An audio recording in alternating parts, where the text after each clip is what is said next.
여러분, 혹시 이런 경험 있으신가요? 좋은 마음으로 다가간 사람 때문에 마음의 상처를 입거나 소중한 시간을 낭비하신 적 말입니다. 인생을 오래 살아오신 여러분께서도 때로는 사람을 잘못 보셨던 순간들이 있으셨을 겁니다. 사실 우리 주변에는 우리의 마음과 에너지를 빼앗아가는 사람들이 생각보다 많습니다. 그리고 무서운 건 그런 사람들이 처음엔 아주 좋은 사람처럼 보인다는 거죠. 오늘은 현대 한국 경제를 일으킨 위대한 기업인 정주영 회장님의 가르침을 통해 절대 가까이에서는 안 될 사람들의 숨겨진 신호 7가지를 말씀드리겠습니다. 저는 30년 넘게 인간관계와 심리학을 연구하며 특히 우리 어르신들의 삶의 지혜와 현대 심리학을 접목하는 일을 해왔습니다.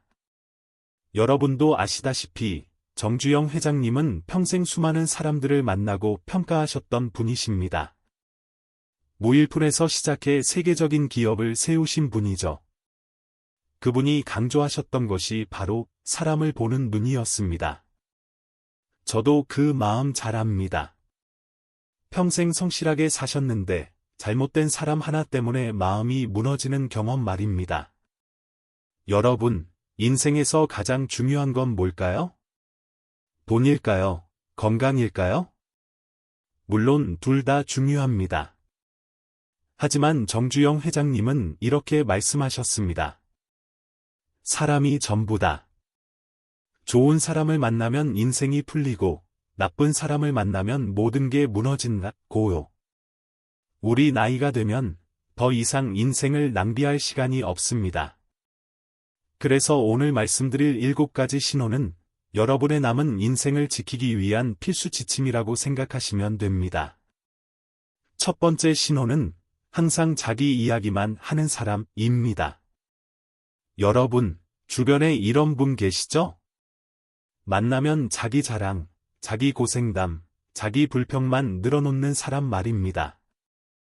처음엔 동정심이 생깁니다. 아이고, 저 사람 참 힘들었나 보다 하고요. 그런데 시간이 지나면 알게 됩니다. 이 사람은 나한테 관심이 전혀 없다는 거요. 68세 되시는 한 여성분께서 저한테 이런 말씀을 하셨습니다. 선생님, 저는 40년 넘게 친구라고 생각했던 사람이 있었어요. 그런데 어느 날 깨달았죠. 그 친구는 나한테 단 한 번도 내 안부를 먼저 물어본 적이 없더라고요. 항상 자기 얘기만 하고 나는 그냥 듣는 역할이었어요. 40년을 그렇게 보냈더니 너무 허무하더군요. 이런 사람들의 특징은 뭘까요? 바로 공감 능력이 없다는 겁니다. 상대방의 감정을 이해하려 하지 않습니다. 그저 자기 감정의 쓰레기통으로 여러분을 이용할 뿐이죠. 정주영 회장님은 이런 말씀을 하셨습니다. 진짜 능력 있는 사람은 말을 적게 하고 상대방의 말을 경청한다. 자기 자랑만 늘어놓는 사람은 실속이 없다. 고요. 곧 더 중요한 신호를 말씀드리겠습니다. 두 번째 신호는 약속을 지키지 않는 사람입니다. 이건 정말 중요합니다. 약속을 가볍게 여기는 사람은 여러분도 가볍게 여긴다는 뜻입니다. 깜빡했어요. 너무 바빴어요. 다음엔 꼭 지킬게요. 이런 말을 습관처럼 하는 사람들 있죠? 처음엔 이해해 줍니다. 누구나 실수할 수 있으니까요. 그런데 2번, 3번, 4번 계속 반복됩니다. 최근 연구에 따르면 약속을 지키지 않는 사람들은 자기중심적 사고방식이 강하다고 합니다. 즉, 자기 편의가 우선이고 상대방의 시간과 감정은 중요하게 생각하지 않는다는 거죠. 정주영 회장님은 평생 시간 약속을 철저하게 지키신 분이셨습니다. 아무리 바쁘셔도 약속 시간에는 정확히 나타나셨죠. 그분은 이렇게 말씀하셨습니다. 약속을 지키지 못하는 사람은 신뢰를 쌓을 수 없다. 신뢰가 없으면 아무것도 이룰 수 없고요. 여러분, 약속을 가볍게 여기는 사람과 가까이 지내면 어떻게 될까요? 여러분도 점점 그 사람에게 중요하지 않은 존재가 됩니다. 그리고 나중엔 이렇게 생각하게 되죠. 나는 이 사람한테 뭐였을까? 공감이 되셨다면 좋아요로 알려주세요. 세 번째 신호는 뒤에서 다른 사람을 험담하는 사람입니다. 여러분, 이건 정말 조심하셔야 합니다. 누군가가 여러분 앞에서 다른 사람을 험담한다면 그 사람은 여러분이 없을 때도 여러분을 험담한다는 뜻입니다.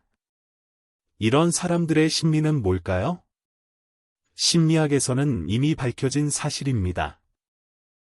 일은 자기 불안감과 열등감을 다른 사람을 깎아내림으로써 해소하려고 한다는 거죠. 한 75세 남성분께서 이런 경험을 말씀해 주셨습니다. 저는 오랫동안 같이 골프 치던 친구가 있었습니다. 그 친구는 항상 다른 사람들 흉을 봤어요. 저 사람은 돈도 없으면서 잘난 척한다. 저 사람은 실력도 없는데 뽐낸다. 이런 식이었죠. 그런데 어느 날 다른 친구한테 들었습니다. 그 친구가 제 뒤에서 저를 험담했다는 거요. 그때 정말 충격이었습니다. 정주영 회장님은 이런 말씀을 하셨습니다. 사람을 평가할 땐 본인이 없는 자리에서 어떻게 말하는지를 봐라. 그게 진짜 인격이다. 고요. 여러분, 험담하는 사람 곁에 있으면 어떻게 될까요? 여러분도 모르는 사이에 부정적인 에너지에 물들게 됩니다. 그리고 그 사람의 험담 대상이 되는 건 시간문제입니다. 네 번째 신호는 돈 문제에 대해 불명확한 사람입니다. 이건 특히 조심하셔야 합니다. 여러분 나이가 되면 평생 모은 재산을 지키는 게 무엇보다 중요하니까요. 어떤 사람들은 돈을 빌려달라고 하면서 언제 갚을지, 어떻게 갚을지를 명확히 말하지 않습니다.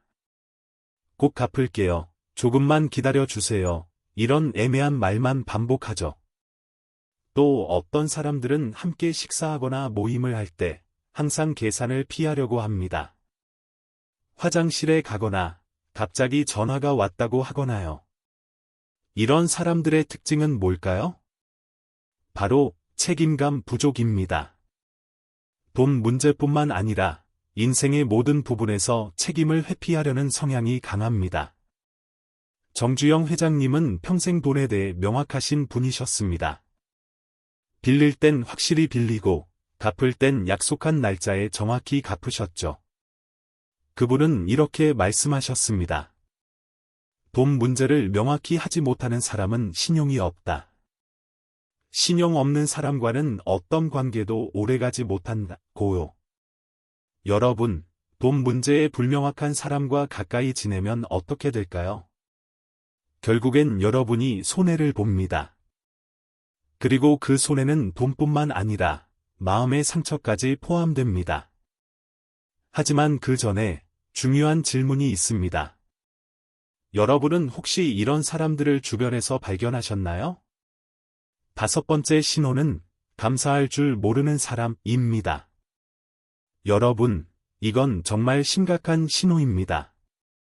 감사할 줄 모르는 사람은 여러분이 아무리 베풀어도 당연하게 여깁니다. 이런 사람들의 특징은 뭘까요? 여러분이 도움을 주면 고맙습니다. 라는 말 대신 이 정도는 당연한 거 아니에요. 라고 말합니다. 그리고 나중엔 더 큰 것을 요구하죠. 62세 되시는 한 여성분께서 이런 말씀을 하셨습니다. 저는 조카를 아주 아꼈어요. 학비도 대주고 취직할 때도 많이 도와줬죠. 그런데 그 조카는 한 번도 진심으로 감사하다는 말을 하지 않았어요. 오히려 고모는 돈이 많으니까 당연한 거 아니에요. 라고 말하더군요. 그때 정말 마음이 무너졌습니다. 최근 심리학 연구에서 밝혀진 사실이 있습니다. 감사할 줄 아는 사람은 행복도가 높고 인간관계도 원만하다고 합니다. 반대로 감사할 줄 모르는 사람은 항상 불만이 많고 관계도 오래가지 못한다고 하죠. 정주영 회장님은 평생 작은 도움에도 크게 감사하신 분이셨습니다. 아무리 높은 자리에 오르셔도 과거에 도움을 준 사람들을 잊지 않으셨죠. 그분은 이렇게 말씀하셨습니다. 감사할 줄 모르는 사람은 결국 혼자가 된다. 아무도 그런 사람을 돕고 싶어 하지 않기 때문이다. 고요. 이 내용이 도움이 되셨다면 좋아요와 구독 부탁드립니다. 6번째 신호는 자기 실수를 인정하지 않는 사람입니다. 여러분, 누구나 실수를 합니다. 그건 자연스러운 일이죠. 하지만 문제는 실수를 했을 때 어떻게 반응하느냐입니다. 어떤 사람들은 절대 자기 잘못을 인정하지 않습니다. 항상 남 탓을 하죠. 내가 그런 게 아니라 내가 그렇게 만들었어. 내 잘못이 아니라 상황이 그래서 이런 식입니다. 이런 사람들의 심리는 뭘까요? 심리학에서는 이를 자아방어 기제라고 합니다. 자기 잘못을 인정하면 자존심이 상한다고 생각하는 거죠.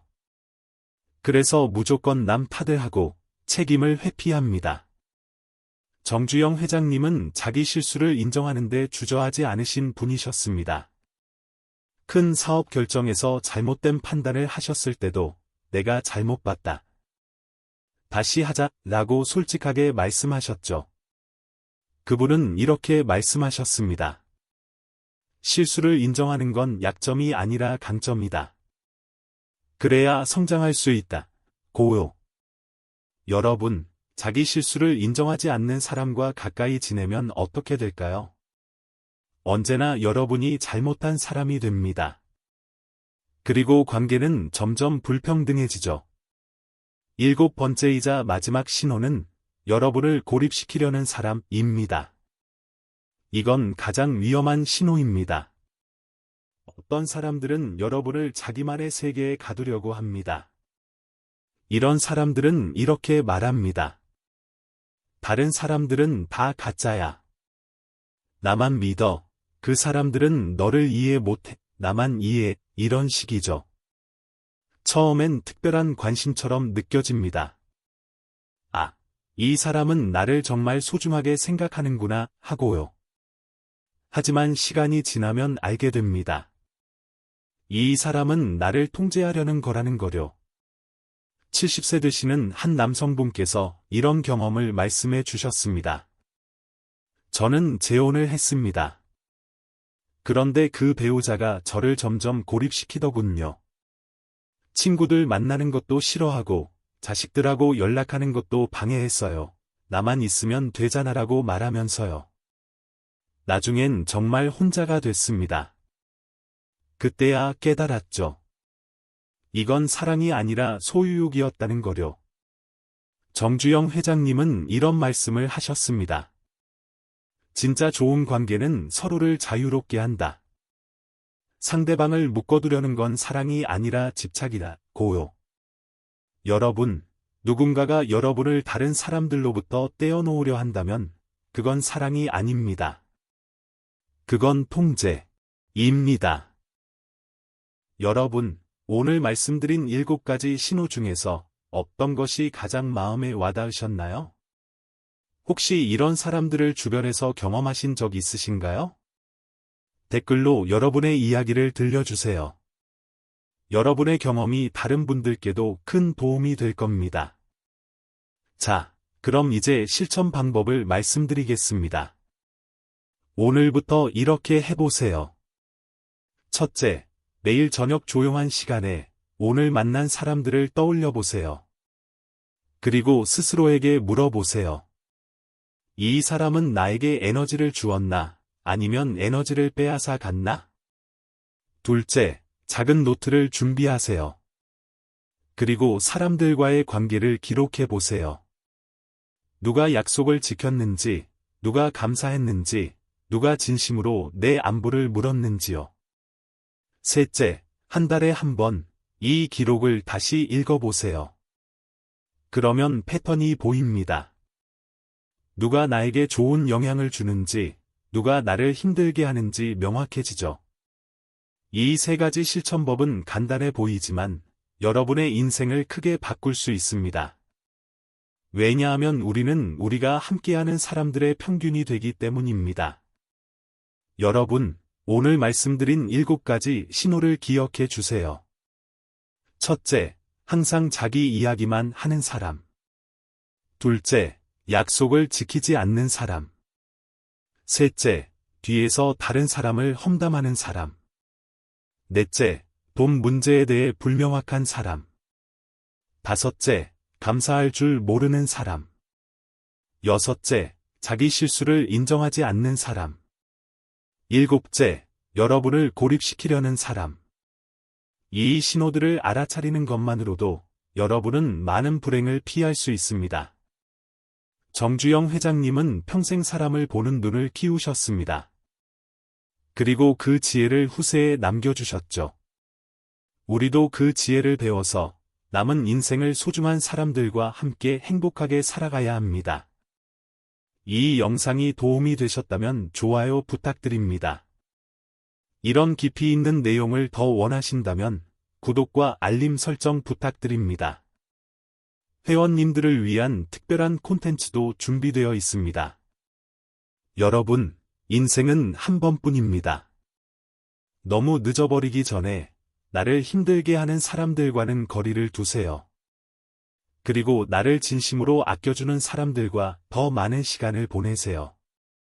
그게 바로 행복한 노년의 비결입니다. 오늘도 영상 시청해 주셔서 진심으로 감사합니다. 여러분 모두 건강하시고 소중한 사람들과 행복한 시간 보내시길 바랍니다. 이 영상이 좋으셨다면 화면에 보이는 다음 영상도 꼭 보세요. 구독자 여러분을 위해 특별히 준비했습니다. 감사합니다.